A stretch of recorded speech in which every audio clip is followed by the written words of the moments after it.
Welcome to డి6. This is professor Vinod Kumar. రేపు assembly కులగణనతో పాటు ఎస్సీ వర్గీకరణ కూడా మీద చర్చ జరుగుతుంది. మరి రేపు చట్టం ఎస్సీ వర్గీకరణ చట్టంలో కూడా ఈ దగానే చేస్తాడా, లేకపోతే దాన్నైనా కనీసం చట్టపరంగా నిలబడేటట్టు రేవంత్ రెడ్డి చేస్తాడా అనేది రేపు అసెంబ్లీ నడుస్తున్నప్పుడు జరిగే చర్చ మీద ఆధారపడి ఉంటుంది. ఇంకొకటి, ఇవాళ చాలా వరకు నేను చాలా స్పష్టంగా చెప్పదలుచుకునే సందర్భంగా, వర్గీకరణ ఉద్యమం అనేది ఒక బిచ్చగాడికి మరొక బిచ్చగాడికి వ్యతిరేకంగా కొట్లాడే ఉద్యమం. దీంట్లో ఏమాత్రము మనం వెనకబోయే సవాలు లేదు. ఎందుకంటే కన్షీరామ్ గారు చెప్పారు ఎప్పుడు లాంగ్ బ్యాక్, 30 ఏళ్ళ క్రితం కదా, అంటే 94లోనే చెప్పాడు మాతో. ఏ beggar fighting against of A beggar. ఒక బిచ్చగాడు ఇంత పెద్ద ప్లేట్లో తింటే నాకంత ప్లేట్లోనే బిచ్చం కావాలని చేసే పోరాటమే వర్గీకరణ పోరాటము అని ఆయన చెప్పాడు స్పష్టంగా. దానికి మనం కట్టుబడి ఉంటూనే ఆ బిచ్చమైనా సరే, ఇలా అడక తినడానికైనా సరే ఒక పద్ధతి ఉండాలని చెప్పేదే ఇలా ఒక చట్ట రూపాలు. ఎందుకంటే ఇది 95% దళితుల సమస్య కాదు, ఇది కేవలం 5% దళితుల సమస్య, అందులో విద్యావంతుల సమస్య. ఈ 95% పేద, బడుగు, బలహీన, మధ్య తరగతి ఎవరైతే దళితులు ఉన్నారో వాళ్ళకి సంబంధించి రేపు అసెంబ్లీ ఏమైనా సమగ్రంగా ఏదైనా చట్టం చేస్తుందా, లేదంటే వర్గీకరణ చట్టంతో పాటు దీని మీద కూడా ఏమైనా చర్చిస్తుందా, ఇవి రేపు చాలా కీలకమైన అంశాలు. ఎందుకు అంటున్నానంటే, ఇవాళ మనం చాలా స్పష్టంగా కులగణన సర్వే లెక్కల ప్రకారం చూసుకుంటే 2014 అంటే సమగ్ర కుటుంబ సర్వేకు, 2011 దేశం ఏదైతే కులగణన చేసిందో national caste census of India చేసిన కులగణన 11కు 14కు 10 లక్షల తేడా దళితుల జనాభా ఉంటే, ఇవాళ 2024కు వచ్చేసరికి 2,60,262 మందిని తగ్గించి చూపెట్టాడు మిస్టర్ రేవంత్ రెడ్డి. అంటే దళితులు అంతగానో బాగా అడ్వాన్స్ చదువుకొని పోయి సొఫిస్టికేటెడ్గా విదేశాలలో ఉండి ఫ్యామిలీ ప్లానింగ్ ఆచరించి ఇవాళ అంతా అంటే అగ్రకులాల కంటే కూడా అంత బాగా అడ్వాన్స్ అయిపోయిన దళితులు వాళ్ళ జనాభా దగ్గర 3 లక్షల జనాభా తగ్గించుకోగలిగినారు. అదే అగ్రవర్ణాలు 8 లక్షల జనాభా పెంచుకోగలిగినారు. విదేశాల్లో ఉండి సంపన్నులై ఉండి వాళ్ళంతా కూడా ఈ ఉమ్మడి ఆంధ్రప్రదేశ్ను పరిపాలించి 55 ఏళ్ళు ఇవాళ తెలంగాణను కూడా పరిపాలిస్తున్న అగ్రవర్ణాలట. వాళ్ళ పాపం కుటుంబ నియంత్రణ పాటించలేక వాళ్ళ జనాభా పెరిగితే, ఇవాళ దళితులు మాత్రం బాగా చదువుకొని అడ్వాన్స్ అయిపోయి యూరోప్ వెళ్ళి, అమెరికా, విదేశాలకు వెళ్ళి ఇవాళ ఈ రాష్ట్రాన్ని కూడా మొత్తం ఉమ్మడి రాష్ట్రాన్ని పరిపాలించి ఇప్పుడు కూడా పరిపాలిస్తూ ఇవాళ చాలా అడ్వాన్స్ అయిపోయిన దళిత జాతి వాళ్ళు 2,60,000 అలాగే 265 మంది తక్కువ, అంటే 10 ఏళ్లలో, ఇక్కడ 3 ఏళ్లలో 3 ఇయర్స్లో అంటే 2011కు 2014కు 10 లక్షల జనాభా ఇవాళ పెరిగిందని చెప్పేసి సమగ్ర కుటుంబ సర్వే చెప్తే, 2014 నుండి 2024లో దళితుల జనాభా 2,60,265 తగ్గింది అని చెప్పేసి రేవంత్ రెడ్డి చూపెట్టిన సర్వే ఎంత దుర్మార్గమైన సర్వే అంటే దళితులను నిలువున ఉంచిన సర్వే.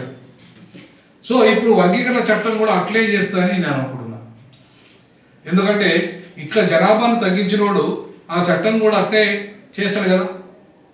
ఎందుకంటే ఆ చట్టం కూడా రేపు నిలబడకుండా, రేపు అది మళ్ళీ సుప్రీంకోర్టులో కొట్టేసే విధంగా, లేదంటే రేపు ఆ చట్టం ఏదో ఒక రకంగా దాన్ని హైకోర్టు కొట్టేసి సుప్రీంకోర్టు కొట్టేసే విధంగా ఆయన చేసేసి దళితులను మళ్ళీ దగా చేయడానికి ఆయన వర్గీకరణను కూడా ఒక మాయ చేస్తాడనే ఒక ఆలోచన నాకు ఉంది. ఎందుకు ఈ మాట అనాల్సి వస్తుందంటే, రేవంత్ రెడ్డికి కులగణనలోనే చిత్తశుద్ధి లేనప్పుడు వర్గీకరణలో చిత్తశుద్ధి ఉంటుందా? ఒకవేళ బీజేపీకి మేలు జరగకుండా ఉండాలంటే దీన్ని లీగల్గా కూడా కొట్టేయని విధంగా వర్గీకరణ చట్టం తేగలుగుతారా? తెచ్చే దమ్ముందా? నిజంగానే అట్లా ఉంటే ఏకసభ్య కమిషన్ రిపోర్ట్ లెక్కలు ఇప్పటికీ రోజు అప్డేటెడ్ లెక్కలంతా కూడా ఏమేమి లెక్కలు ఉన్నదో ముందు ఓపెన్ వెబ్సైట్లో పెట్టేటోడు. ఇవాళ ఏ కులము ఎంత ఉంది, జనాభాను ఎంత తగ్గించినోడు రేపు రిజర్వేషన్లు ఉపకులాలకు కూడా ఇవ్వాలని చెప్పేసి సుప్రీంకోర్టు చెప్పింది. ఉపకులాల నుండి మొదలు పెట్టాలని సుప్రీంకోర్టు చెప్పింది. ఇప్పటిదాకా ఎవరైతే వెనుకబడ్డరు అని చెప్పేసి జస్టిస్ ఉషా మెహతా కమిషన్ చెప్పిందో, జస్టిస్ లోకూర్ కమిటీ చెప్పిందో, వాళ్ళంతా కూడా ఈ మాలామాది కాకుండా ఇతర కులాలు, మోస్ట్ బ్యాక్వర్డ్ ఎస్సీ కులాలు బాగా వెనుకబడ్డాయి అని చెప్పేసి ఇవాళ చేసిన సర్వే. మరి ఆ సర్వే ఆధారంగా వర్గీకరణ చేస్తాడా, లేదంటే వర్గీకరణ అంటే కేటగరైజేషన్ కాదు. ఇవాళ సుప్రీంకోర్టు జడ్జ్మెంట్ ప్రకారంగా కేటగిరీ చేయడానికి వీళ్ళు సబ్ క్లాసిఫికేషనే, ఉన్నదాన్ని సబ్ క్లాస్ చేయడం, అంటే most backward and most backward రెండే వర్గాలు చేయడం.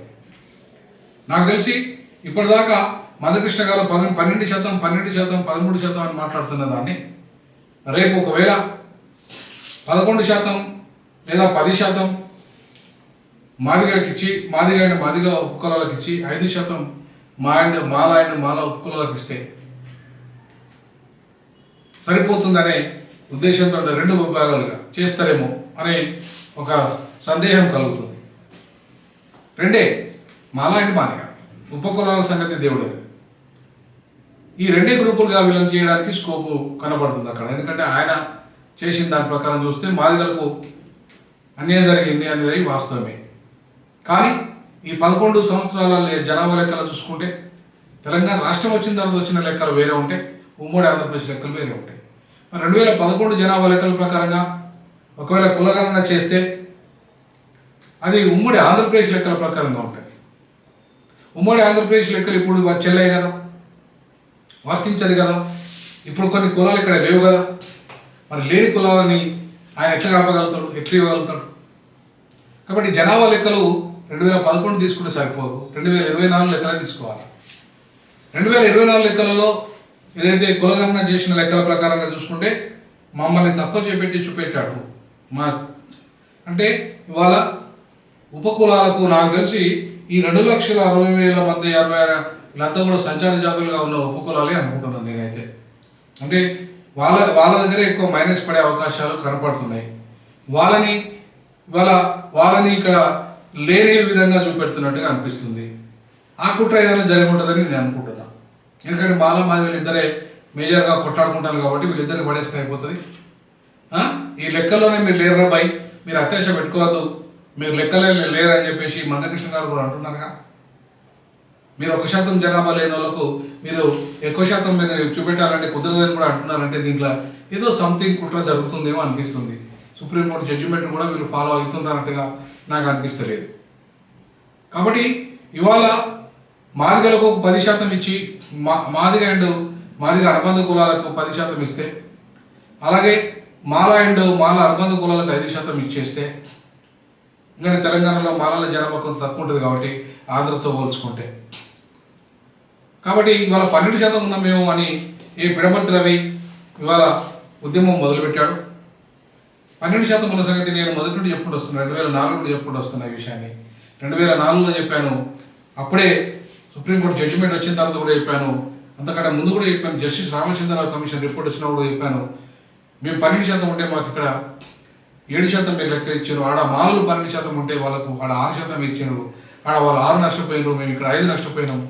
కాబట్టి మాకు 12% వాటా రావాలని చెప్పి మనం అట్లీస్ట్ 10% మాకు ఇచ్చి, ఇవాళ 4% మాలలు ఉంటే 1% ఉపకులాలు వాళ్ళ అనుబంధ కులాలు ఉంటే, ఇవాళ మా అనుబంధ కులాలు కలుపుకొని మేము 10%కి మాకు వాటా ఇచ్చి 5%కి వాళ్ళకు వాటా ఇస్తే సరిపోతుందేమో అని చెప్పేసి అనుకుంటున్నాడు. ఎందుకంటే మాదిగ ఇద్దరు మేజర్ కులాలుగా పెద్ద సమస్య, అంటే మాదిగ సమస్యగానే దీన్ని ఇప్పటిదాకా చిత్రీకరించారు. మాకు అడ్డం పడుతుందంత మారలే, ఇవాళ మాదిగలది ఇవాళ 6% దాకా తిన్నది కూడా వీళ్ళే అని చెప్పి, మాలలే తిన్నారని చెప్పేసి ఇప్పటిదాకా చెప్తున్న మందకృష్ణ మాదిగన్న అది ఉమ్మడి ఆంధ్రప్రదేశ్ జనాభా లెక్కలు అనుకుంటా ఆయన చెప్పిన లెక్కలు. అది తెలంగాణకు వర్తించేవి, ఎందుకంటే తెలంగాణలో ఆ రకంగా తినే అవకాశం తక్కువ ఉంటుంది. 2011 లెక్కల ప్రకారంగా తీసుకుంటే మాత్రం ఇవాళ మేజర్గా మాదిగలు లబ్ధి పొందినట్టుగా మనకు కనబడుతుంది. అంటే దళిత బంధు విషయాలు కావచ్చు, మిగతా విషయాలు కావచ్చు. ఎందుకంటే ఎక్కువగా ఉద్యోగాలు నింపలేదు కాబట్టి ఇవాళ కేసీఆర్ ప్రభుత్వం నింపితే 35,000 ఉద్యోగాలు కాబట్టి ఆ 35,000 ఉద్యోగాలలో అది పెద్దగా మాకు వచ్చే వాట తక్కువనే ఉంటుంది కాబట్టి దాంట్లో పెద్దగా లెక్కల తేడా ఉంటుందని నేను అనుకోను. సో కాబట్టి 11 సంవత్సరాల లెక్క వేరు, లేదంటే 10 ఏళ్ళ లెక్క వేరు, మిగతా లెక్క వేరు, ఉమ్మడి ఆంధ్రప్రదేశ్ లెక్క వేరు. సో ఉమ్మడి ఆంధ్రప్రదేశ్ లెక్కను వదిలేస్తే తెలంగాణ లెక్కల ప్రకారం చూసుకుంటే పెద్దగా తేడా ఉండదు. కాబట్టి మాలమాదిగల మధ్య ఒకవేళ 10% ఇటు 5% అటు అనుకుంటే మరి ఉపకులాల సంగతి మరి వాళ్ళు నలిగిపోయే అవకాశం ఉంటుంది. కాబట్టి నేను చెప్తున్నట్టుగా ఇవాళ 10% అస్సలు ఇప్పటిదాకా అనుభవించని వాళ్ళకి ఇస్తే, అది ఉపకులాల నుండి మొదలుకుంటే తర్వాత మాదిగలకు, తర్వాత మాలలకు వాళ్ళ జనాభా ప్రకారంగా వాటా ఇచ్చుకుంటా వాళ్ళకి అవకాశాలు ఇచ్చేయి. 5%లో లబ్ధి పొందిన వాళ్ళకి అవకాశం ఇస్తే బాగుంటుంది. ఎందుకంటే లబ్ధి పొందని వాళ్ళు ఉపకులాలు 10%లో ఉపకులాలకు 2% వాటా ఇచ్చి, అలాగే 5% వాటా మాదిగలకు ఇచ్చే 3% వాటా మాలలకు ఇప్పటిదాకా లబ్ధి పొందిన వాళ్ళకి ఇస్తే బాగుంటుంది. అంతేకాకుండా లబ్ధి పొందిన దాంట్లో కూడా 1% ఉపకులాలకు ఇచ్చి ఇవాళ మాదిగలకి 3% ఇస్తే 4% అయితే మళ్ళీ 1% మాలలకు ఇవ్వచ్చు. లేదంటే కనీసం 2% మాలలకు ఇచ్చి 3% ఇవాళ 2% మాలలకు 2% మాదిగలకు ఇచ్చి 1% ఉపకులాలకు ఇచ్చినా కూడా ఇలా లబ్ధి పొందిన దాంట్లో వాటా వచ్చే అవకాశం ఉంది 5%. సో కాబట్టి ఇవాళ లబ్ధి పొందని దాంట్లో ఎక్కువ వాటా లబ్ధి పొందని ఉపకులాలకు, లబ్ధి పొందని మాదిగలకు, లబ్ధి పొందని మాలలకు రావాలి. అలాగే లబ్ధి పొందిన దాంట్లో 1% ఉపకులాలకి, అది కూడా ఏంటంటే అటెండర్ నుండి మొదలుకుంటే ఓన్లీ సూపరింటెండెంట్ వరకే, మిగతా వాళ్ళకి ఇవాళ స్వచ్ఛందంగా వాళ్ళు వదులుకోవాల్సిన అవసరం ఉంటుంది రిజర్వేషన్లో. ఎందుకంటే లబ్ధి పొందని జాతులకి ఇవాళ లబ్ధి పొందాలి. అదే సామాజిక న్యాయం అంటే, అదే సబ్స్టాంటివ్ ఈక్వాలిటీ అంటే, అదే ఈక్విటీ అంటే. కాబట్టి ఆ దిశగా లబ్ధి పొందిన వాళ్ళు ఎవరైతే ఉన్నారో, ముఖ్యంగా ప్రొఫెసర్లు, పెద్ద పెద్ద ఐఏఎస్లు, ఐపీఎస్లు, పెద్ద పెద్ద సంపన్నులు ఎవరైతే ఉన్నారో వాళ్ళందరూ స్వచ్ఛందంగా రిజర్వేషన్లు విద్యా ఉద్యోగ రంగాల్లో వదులుకోవాల్సిన అవసరం ఉంది. అంతేకాకుండా రాజకీయ రంగంలో కూడా స్వచ్ఛందంగా డబ్బులు వదులుకుంటే ఎవరైతే కొంచెం మధ్యతరగతి వాళ్ళు, పేదలు అక్కడ పోటీ చేయడానికి స్కోప్ ఉంటుంది. ఆ రకంగా ఈ విషయంలో విద్యా ఉద్యోగ రంగానికి పరిమితం కాబట్టి వర్గీకరణ చట్టం. సో అందులో ఆ రకంగా రేపు అసెంబ్లీలో చర్చ జరిపితే బాగుంటుంది. అంతేకాకుండా మళ్ళీ సమగ్రంగా వీళ్ళు డెవలప్ కావడానికి కూడా ప్రత్యేకంగా చర్చ కూడా జరగాలి. అదేంటంటే ఇవాళ దళితులకు ప్రత్యేకంగా మాదిగలకు కార్పొరేషన్, మాలకు కార్పొరేషన్, ఉపకులాలకు కార్పొరేషన్ పెట్టి ప్రతి కార్పొరేషన్కి 1000 కోట్లు కేటాయించాలి. ఏదో పేపర్ మీద కేటాయించినట్టుగా జగన్మోహన్ రెడ్డి కనుక ఊరికే 1000 కోట్లు కేటాయించినట్టు చేసి ₹1 రిలీజ్ చేయకుండా ఉండేటట్టు కాదు. అందుకే అడ్రస్లో కూడా పోయాడు ఆంధ్రప్రదేశ్లో జగన్మోహన్ రెడ్డి. సో ఇక్కడ అది జరగకుండా ఖచ్చితంగా వీళ్ళ సమగ్ర అభివృద్ధి కోసము మినిమం 1000 కోట్లు సప్లా నిధులతో సంబంధం లేకుండా, సప్లా నిధులు అదనంగా వాళ్ళకు చట్ట ప్రకారంగా వాళ్ళకు వచ్చే విధంగా చేసి వాటిని కార్పొరేషన్ నిధులకు మాలిస్తే, అంటే బీసీ ఎస్సీ మాదిగ కార్పొరేషన్కు వాళ్ళ జనాభా ప్రకారంగా సప్లా నిధులు, మాల కార్పొరేషన్కు నిధులు, అలాగే ఉపకులాల కార్పొరేషన్కు వాళ్ళ నిధులు, సప్లా నిధులు ఇవాళ వాళ్ళ జనాభా ప్రకారంగా కేటాయిస్తే బాగుంటుంది. దానివల్ల ఏమవుతుందంటే ఆ యొక్క ప్రత్యేక స్కీమ్స్ ఏవైతే ఉంటాయో ఆ స్కీమ్స్ అన్నింటిని కూడా డెవలప్ చేస్తూ సమగ్రంగా వాళ్ళకు భూమి కొనుగోలు చేయొచ్చు, భూమి లేని వాళ్ళకు, ఇల్లు లేని వాళ్ళకు ఇల్లు కట్టియచ్చు. అంటే అదేవిధంగా వాళ్ళ వాడలలో ప్రత్యేకంగా గ్రామ పంచాయతీలను గుర్తించే దళిత వాడలని ప్రత్యేక అభివృద్ధి ప్రణాళికలు తయారు చేయొచ్చు. అక్కడ స్కూల్స్ను రెసిడెన్షియల్ స్కూల్స్గా మార్చవచ్చు. ఈ రకంగా సప్లా నిధులన్నింటినీ కూడా ఆ రకంగా యూజ్ చేయాల్సిన అవసరం ఉంది. ఈ కార్పొరేషన్ల స్వయం ఉపాధి కోసం ఎవరికైతే ఉద్యోగాలు రావో ఆ రాని వారికి వాళ్ళకు స్వయం ఉపాధి అవకాశాలు కల్పించుకునే విధంగా ఆ రకంగా కేటాయించాలి. మరొక విధంగా ఏంటంటే సపరేట్ యూనివర్సిటీ, ఒక స్కిల్ యూనివర్సిటీ దళితుల కోసం పెట్టాలి సపరేట్గా. ఎందుకంటే వాళ్ళు 22% ఈ రాష్ట్ర జనాభాలో ఉన్నారు కాబట్టి ఆ 22% జనాభాకు ప్రత్యేకంగా ఒక స్కిల్ యూనివర్సిటీ ఉంటే వాళ్ళకి ప్రత్యేకంగా ఎవరైతే ఏ రంగంలో నిష్ణాతులుగా ఎదగాలనుకుంటున్నారో, లేదంటే స్కిల్ డెవలప్ చేసుకుంటున్నారో ఆ ఇంట్రెస్ట్ ఉన్న కోర్సులలో వాళ్ళకు తరఫీదు ఇచ్చి ఇండస్ట్రీతో రిలేషన్ సంబంధాలు పెట్టుకొని ఆర్టిఫిషియల్ ఇంటెలిజెన్స్ కావచ్చు, అలాగే నానో టెక్నాలజీ కావచ్చు, ఇట్లా అనేక రకాల టెక్నాలజీకి సంబంధించిన కోర్సులు అన్నింటినీ కూడా ఇవాళ దాంట్లో పెట్టాల్సిన అవసరం ఉంది. అంతేకాకుండా ఆ యూనివర్సిటీలో ప్రత్యేకంగా ఫార్మా రంగము ఇంకా అనేక రంగాలకు సంబంధించి ప్రొఫెషనల్ కోర్సులు అన్నిటికి సంబంధించి కూడా దాంట్లో ఇవాళ కూడా కోర్సులు పెట్టి వాళ్ళకు తరఫీదు ఇచ్చి వాళ్ళకి సర్టిఫికెట్లు ఇచ్చి వాళ్ళకు స్వయం ఉపాధి ప్రభుత్వ రంగంలో ప్రైవేట్ రంగంలో కల్పించాల్సిన అవసరం ఉంది.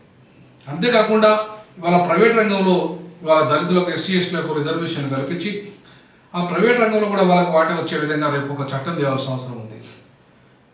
అంతేకాకుండా మరి మీరు ఇచ్చిన డిక్లరేషన్ ప్రకారంగా మీరు డిక్లరేషన్లో ఏవైతే హామీలు ఇచ్చారో మేనిఫెస్టోలో ఏవైతే హామీలు పెట్టారో ఆ హామీలన్నీ కూడా ఇవాళ దానికి సంబంధించి కూడా ప్రత్యేకంగా రేపు అసెంబ్లీలో చర్చ చేయాలి, వాటిని అమలు చేసే విధంగా కృషి చేయాలి. ఆ రకంగా ఇవాళ విద్య ఎవరికైతే భూమి లేని వాళ్ళకి భూమి కొనుగోలు చేయాలి, ఇల్లు లేని వాళ్ళకి ఇల్లు కట్టియాలి. ఇవాళ ప్రతి దళిత పౌరుడు చదువుకునే విధంగా అదే ఏ విధంగా అయితే తండాలను గ్రామ పంచాయతీలు వేశారో అట్లనే దళిత వాడలన్నింటినీ కూడా ఏవైతే గ్రామ పంచాయతీలు సపరేట్ గ్రామ పంచాయతీలు వేసేసి వాటిని సపరేట్ సెటిల్మెంట్ రూపంలో డెవలప్మెంట్ చేయగలిగితే అవి వాళ్ళంతా ఏదైతే మిగతా సమాజంతో పోటీ పడే విధంగా అన్ని రంగాల్లో ఎగరడానికి ఆస్కారం ఉంటుంది. ఆ దిశగా నేను ఏకసభ్య కమిషన్లో 13 అంశాలు ఏవైతే పొందుపరిచానో అవన్నీ కూడా రేపు అసెంబ్లీలో చర్చ జరిగి వాటికి కూడా ఒక అభివృద్ధి ప్రణాళికలు తయారు చేసి బడ్జెట్లో ప్రత్యేకంగా దళిత బడ్జెట్ కూడా కేటాయించగలిగితే సప్లా నిధులు ఎట్లయితే ఉన్నాయో ఆ నిధులు వాటన్నిటిని వీళ్ళకే ఉపయోగించగలిగితే రేపు సమగ్రంగా రేవంత్ రెడ్డి ప్రభుత్వం ఆ రకంగా దగా చేయకుండా ఆ రకంగా సమగ్ర అభివృద్ధి దిశగా అడుగులు వేయించగలిగితే బాగుంటుంది. కేవలం వర్గీకరణ చట్టంకే పరిమితమైతే వాళ్ళు ఆ చట్టం కూడా రేపు కోర్టులో కొట్టివేయని విధంగా 371D అనేది ఎప్పుడైతే ఉందో నేను మొదటి నుండి చెప్తున్నాను 2004 నుండి సుప్రీంకోర్టులో కొట్టేసిన తర్వాత 341తో సంబంధం లేకుండా ఇవాళ రాష్ట్రాలకి ముఖ్యంగా ఇది ఉమ్మడి ఆంధ్రప్రదేశ్ సమస్య కాబట్టి ఈ సమస్య 371D ద్వారా మాత్రమే పరిష్కారం అవుతుంది.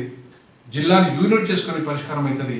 సుప్రీంకోర్టు జడ్జిమెంట్ సారాంశాన్ని దెబ్బతీయకుండా అలాగే ఇంతకుముందు నేను చెప్పిన ప్రతిపాదనను ఇవాళ అమలు చేస్తూ 371D ద్వారా చట్టం చేస్తే ఏ కోర్టు కొట్టేదు ఆ కొట్టేయని విధంగా రేపు వర్గీకరణ చట్టం రావాలి. ఆ రకంగా వర్గీకరణ చట్టం రేపు చరిత్రలో నిలిచిపోయే విధంగా ఏ కోర్టులు కొట్టేయకుండా ఎవరు ప్రశ్నించకుండా ఎవరికి అన్యాయం జరగని రీతిలో జిల్లాని యూనిట్ చేసుకుని జనాభా దామాష పద్ధతిలో వర్గీకరణ చట్టం చేసి దాన్ని సమగ్రంగా రేపు అసెంబ్లీలో ఆమోదించగలిగితేనే మేలు జరుగుతుంది. లేదంటే మళ్ళీ కోర్టులు కొట్టేసే విధంగా మాలమాదిగా మళ్ళీ పంచాయతీ చేసుకునే విధంగా రేవంత్ రెడ్డి మళ్ళీ ఈ కులగణన ఇట్లా దగా చేసేవాడు రేపు దాంట్లో కూడా దగా చేస్తే ఖచ్చితంగా రేవంత్ రెడ్డికి తగిన మూల్యము బుద్ధి చెప్పే రోజు అయితే దగ్గరలోనే ఉంటుంది. దళితులంతా ఇవాళ రేవంత్ రెడ్డి మొత్తం ఆయన దగా GO29 వల్ల ఎంత నష్టం చేశాడు, అలాగే ఇవాళ వర్గీకరణ ఆర్డినెన్స్ చేయకుండా ఏ రకంగా మాలమాదిగలని మోసం చేశాడు. అంతే రకంగా రేపు చట్టంలో కూడా అలాంటి మోసం జరిగితే ఖచ్చితంగా లోకల్ బాడీలో కూడా ఆయనకు బుద్ధి చెప్పాలి, తగిన బుద్ధి చెప్పాలి. రానున్న ప్రతి ఎన్నికల్లో కూడా ఆయనకు తగిన బుద్ధి చెప్పి వచ్చే ఎన్నికల్లో రేపు రేవంత్ రెడ్డి ముఖ్యమంత్రి కాకుండా ఖచ్చితంగా దళితులు అడ్డుకట్ట వేస్తారు. వేసే ప్రణాళికలు కూడా సిద్ధమవుతున్నాయి. ఆ దిశగా అడుగులు కూడా మేము వేస్తున్నాం. కాబట్టి తస్మాత్ జాగ్రత్త రేవంత్ రెడ్డి. మా దళితుల జోలికి వస్తే ఊరుకోం, మమ్మల్ని మోసం చేస్తే అసలే ఊరుకోం. దళితులు ఖచ్చితంగా అంబేద్కర్ మార్గాన్ని ఎంచుకుంటారు. ఇప్పుడంటే తాత్కాలికంగా ఏదో మాలమాదిగల పంచాయతీలను కొట్లాడుకుంటున్నాం. రేపటితో నువ్వు నీ యొక్క చిత్తశుద్ధి కూడా తేలిపోతుంది. కాబట్టి రేపు జరిగే అసెంబ్లీలో సమగ్రమైన చర్చ జరిగి కోర్టుల్లో కొట్టేయని విధంగా సమగ్రంగా దళితులు అభివృద్ధి చెందే దిశగా అడుగులు పడాల్సిందిగా ఇవాళ ఆ దిశగా రేవంత్ రెడ్డి ప్రభుత్వం కృషి చేయాల్సిందిగా D6 అండ్ D భావిస్తుంది. మొత్తం యావత్ దళిత సమాజం భావిస్తుంది. సో ఆ దిశగా అడుగులు వేయాల్సిందిగా నేను డిమాండ్ చేస్తూ సైన్ అప్ చేస్తున్నాను. జై భీమ్, జై తెలంగాణ, జై జై సామాజిక తెలంగాణ. వాళ్ళ దళిత సమాజం ఐక్యంగా ఉండి తమ హక్కులను సాధించుకోవాలి.